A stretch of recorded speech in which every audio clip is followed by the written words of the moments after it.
Hello YouTube, it's Emma Blue Eyes 10 here, back for another thoughts video on something that Dark Edition 84 has recently done, and this is a topic that has been done on my channel quite a few times as well, so some of my older subscribers will know what this is going to be about and everything, and that is calling duelists, cards or decks rubbish, trashy, bad in general. And I said this has been covered quite a few times by quite a few of my friends and everything, and because in all honesty, it keeps popping up in the Yu-Gi-Oh community, and I think it's about time I did another video on this anyway, because it's been quite a while since I've done this kind of topic. So hope you guys enjoy, and I hope you guys find it helpful, and I hope you take something away from this as well. And if you don't like what I have to say, then you don't like it, and if I do offend anybody by saying something, I'm really sorry. I don't mean to. I'm just giving out my honest opinion. So anyway, here we go. Okay, calling people trashy or bad because of their skills, their skill, play style, deck type they use, their deck build, or card techs, in my opinion, is just generally wrong, because that in turn shows that that person is ignorant to some extent, and maybe even a bully. And in general, nobody likes bullies. It's not accepted in the general world, it's not accepted in Yu-Gi-Oh either. But unfortunately, this is a problem that will always be present in Yu-Gi-Oh, it will never be eradicated. However, it can be influenced to be something a bit more positive, and if these kind of videos change some people's minds about how they see things, then, that's something positive to take away from it and all that, which is cool. But the thing is, at the end of the day, right, when a person builds a deck, whether it be casual or meta, and decides to use a certain card text or anything, or builds it a different way from the normal builds of meta decks or even casual decks and all that, it's because they want to be different. They're testing deck ideas, they're testing new theories and stuff, right? And there's nothing wrong with that. So you shouldn't really downgrade somebody for wanting to try out something new. Also, it could be just because they can't afford certain cards, so they're having to use alternate tech choices instead, because there are some tech cards that can be expensive on occasion and all that. For example, look at the Dragon Rulers with Super Rejuvenation. Dragon decks in general never really used it unless they really focused on tributing and that sort of thing before the Dragon Rulers. That used to be less than a pound in UK money, and then it shot up to about 15, 20, 30 pound or something like that. I'm not entirely sure of the exact price, but just because it was a good tech card for Dragon Rulers, and now it's been very badly hit by the ban list and all that because it was such a good tech. And when it comes to tech choices, card tech choices, right, the majority of people are happy to go with what works is a successful formula if it leads to winning and all that, and there's nothing wrong with that. But there are those who want to try and find alternative ways because they want to try new combos and all that, and you shouldn't diss card tech choices that are different from what the majority of people run, because you'd be surprised at how good they could be if the idea catches on. For example, 50% of card tech choices that are used end up being very successful and topping YCSs and all, and then everybody starts to use it and everybody starts going for it and all that. It's just how things run. So before you diss anybody using a different card tech choice in a deck, whether it's meta or casual or anything, just stop and think for a moment. Why are they using the card tech? What kind of combos can you do with that card tech? Is it actually a better alternative than the card tech I'm using right now? You never know. As I said, 50% of card techs used in some decks end up being very successful and very good and very popular at the end of the day. So don't diss something immediately. Give it a few tries. If you want to really see how it works, try it yourself. See how it works for you. If it doesn't work out, it doesn't work out. Everybody's different. Everybody uses cards different ways. Same with deck building, deck plays and deck styles and all that. I'm a classic example. I play a Blue Eyes Dragon deck, as you guys know, but I don't use Red Eyes Darkness Metal Dragon because I don't want to use it. I don't feel the need to use it.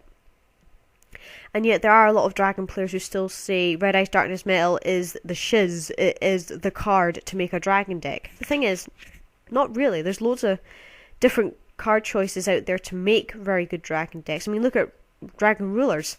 Most of them don't even use a Red Eyes Darkness Metal Dragon from what I've seen. So if the Red Eyes Darkness Metal Dragon is the key card to dragon decks, why is a meta deck not using it? There's a wee question for you guys to answer. So anybody who builds a certain deck style that's different from the norm, whether it be casual or meta decks, it's because they're comfortable with what they've got. They enjoy it. They enjoy playing with it, And that's their choice at the end of the day. It's their deck, not yours. If you want to make that exact same deck in your style, then you go ahead and build the deck in your style, and see how it works out for you. So, don't diss out anybody else just because their deck is different from yours. This in turn leads me to how blurred that some people seem to get the line between casual player and meta player and all that, and also,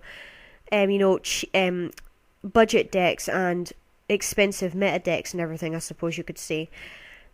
Some people seem to forget that there are people who only play casual, who just play for fun and they don't care if they win or lose as long as they have fun with the deck, and that's their most important thing. For other people, Yu-Gi-Oh! Is a very serious game and they want to win as much as they can and all that. So naturally, most casual decks are relatively easy to build and easily within budget, I would say. Whereas some meta decks can be budget built, but at the same time they can also be very expensive depending on what deck you're using. Now, naturally, if you want to do your absolute best and win as much as you can, naturally you want to go and get the best deck you can afford. But at the same time, that doesn't mean you can rub it in people's faces and think, because I've got the best deck, I can now act like a douchebag and say your deck is trash because it's not as good as this meta deck, which is costing £400-500 against your £10, £30 budget deck. The thing is, casual decks, whether they're expensive or cheap, can sometimes beat big meta player decks. There is a classic story I've heard on YouTube from another female Yu-Gi tuber of this young 10-year-old lad who built a casual deck. I can't remember what it was. It was just a casual deck of I think it was Warriors actually, something like that. Went up against a meta player who was an elitist snob. He thought he was the shiz with the £400 deck he had, and that he was the top dog and everything. He got bet by a 10-year-old playing a casual deck, and he decided to go off on one at the kid. And it's like, that's just entirely wrong. That is a classic sign of an elitist snob and a bully. You don't yell at somebody just because a casual deck beat a meta deck. It was his fault he didn't play the deck right. His fault he didn't, he made himself too overconfident. Because the thing is, at the end of the day, most meta decks will win most games. But they will occasionally fail if you don't use them correctly, or just out of lady luck being bad. It happens to everybody. But with casual players, they don't really care if they win or lose at the end of the day. They enjoy it. However, this can sometimes goes both ways. Whereas meta players can look down on casual players because they can't afford the best decks, casual players can look down on meta players as well, thinking that they are elitist snobs or that they are too stuck up and everything with the way they afford their decks and too unoriginal and too competitive and all that, thinking they don't have the fun.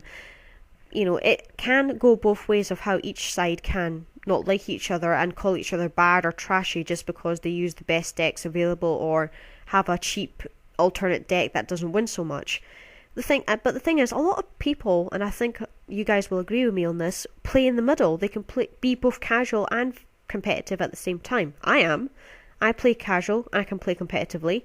And I won't lie, I think because I am so stubborn in not using certain tech cards just because of my preferences and all that, to an extent, I'm probably limiting myself as a duelist, my skill level as a duelist, to some extent. But that's my choice at the end of the day, not anybody else's. That's my deck style, that's my play style at the end of the day, not anybody else's.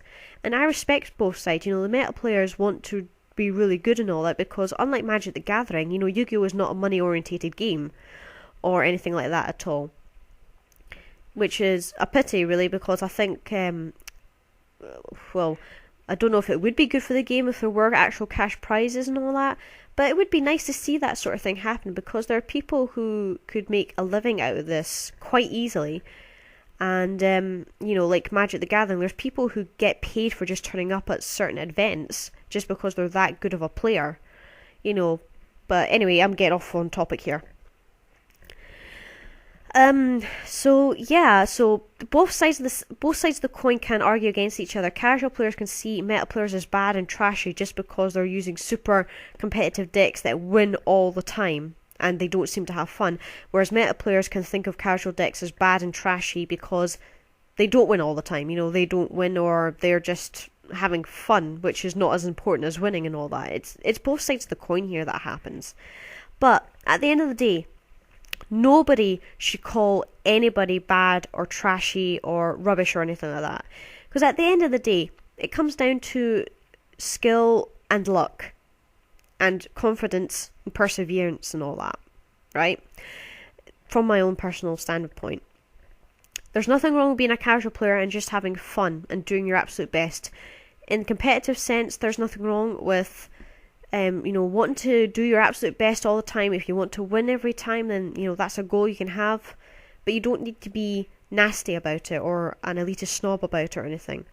You shouldn't wave over people who can't afford the best decks or best card techs for decks and everything. It's not their fault they can't afford it, so they go for the next best thing that they can afford. And you just can't say they're rubbish because they can't afford expensive cards nowadays, because unfortunately Yu-Gi-Oh is an expensive card game, and a lot of us are lucky to even have a £70 Big Eye or Draco stack or whatever nowadays. And at the end of the day, it's a person's choice of what deck style, what deck play and card text they use at the end of the day. As I said, you don't diss those kind of things, because 50% of the time, some card choices or deck styles and that can surprise win at a regionals or a YCS or any big event, and everybody starts taking off after it because it was that good. You shouldn't diss anything in Yu-Gi-Oh, because it could surprise you at how good it really is, and then you regret calling it bad and all that, because you thought it was and it turned out not to be. But in all, if you do act like that, and if people do call people trashy and all that, at the end of the day, it makes you nothing worse than a bully, in all honesty, because only bullies call other people names, nasty names and all that, because they can't get what they want and everything. And in general life, bullies are not accepted, and in Yu-Gi-Oh they shouldn't be accepted either. So my final piece of advice, I think, for you guys is stick to your guns. Stick with what you are happy with. Stick with what you are comfortable with, and don't let anybody else deter you from that. If people make friendly suggestions on how to improve decks or card tech choices and everything, then it's up to you to take them. Try them out, see how they go. If it doesn't work, it doesn't work.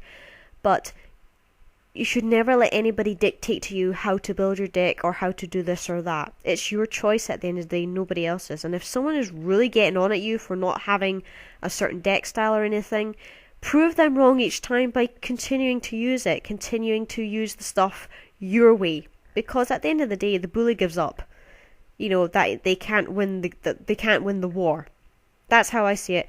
Bullies only win if you give in to their demands and all that, and give in to that. But if you keep fighting against them, they lose eventually. And eventually, all bullies get their comeuppance. It may take some time. I've seen it happen. I've seen some really nasty people that I've known get their comeuppance, taking a few years, but they finally got their comeuppance. And I'm not going to lie, it felt good to see them get their comeuppance. But in general, but if you are actually getting really severely bullied in Yu-Gi-Oh because of how your deck style is, tell somebody as soon as you can. Whether it be a judge, a friend, your mum and dad, a teacher, somebody you trust. Tell them as soon as possible, and then it can get sorted, because otherwise it's just going to get worse. And I know it can be hard to do. I know it can be difficult. I've been there myself. I've been bullied myself. And I know it's hard to do. But the sooner you tell someone, trust me, the better it will get. The the better the situation that will get, the sooner you tell somebody, and the sooner it gets sorted and all that. So anyway, guys, I hope you enjoyed this video. I'm sorry if it was a wee bit of a long one, but just been rambling on there. But I hope you guys find this useful. I hope you guys find this helpful as well. And I hope some of you guys do take something from this as well. Because at the end of the day, nothing is truly bad unless you allow it to be. But at the end of the day, it's your choice what you decide to do with your Yu-Gi-Oh deck and your card tech choices and all that. It's your deck, your Yu-Gi-Oh life, nobody else's. Anyway, guys, hope you enjoyed. Take care, and we'll see you guys later. Bye-bye!